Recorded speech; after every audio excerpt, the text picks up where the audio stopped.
بنات، اللي تسألون على التدريب وروتين التدريب شنو هو؟ التدريب مدته 3 أسابيع. أوكي؟ أيام التدريب هذه العروض أو هذه الدورة تخدم البنات اللي ما يقدرون يطلعون بشكل يومي، غالبا يصير عندهم ظروف، غالبا تصير عندهم هذه الأمور فما يقدر يطلع بشكل يومي. فهذه الدورة أو هذا العرض يناسب البنات اللي ما يقدرون يطلعون بشكل يومي وأصحاب الدوامات. التدريب مدته 3 أسابيع. أيام التدريب خميس جمعة سبت، خميس جمعة سبت. سعر الاشتراك 200,000. أوقات التدريب خميس العصر وجمعة وسبت صباحا بالنسبة للبنات اللي قاعدين يتسألون.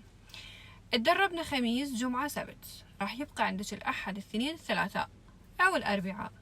هذه الأيام اللي فارغة من بعد الأسبوع التدريب تحاولين تراجعين بها كل الأشياء اللي فعندك أيام مراجعة التدريب اللي هي ما بعد الخميس والجمعة والسبت، هذا إذا كانت أكو سيارة، وضروري جدا الممارسة على مود يكون أكو ديمومة للتدريب. فعندك الأيام الأحد والاثنين والثلاثاء تمارسين بها أو تدربين بها الأشياء اللي دربناك عليها واللي انطيناك أشبه بالدراسة. فنبقى إنه إحنا مباشر نتواصل تحت إشرافنا.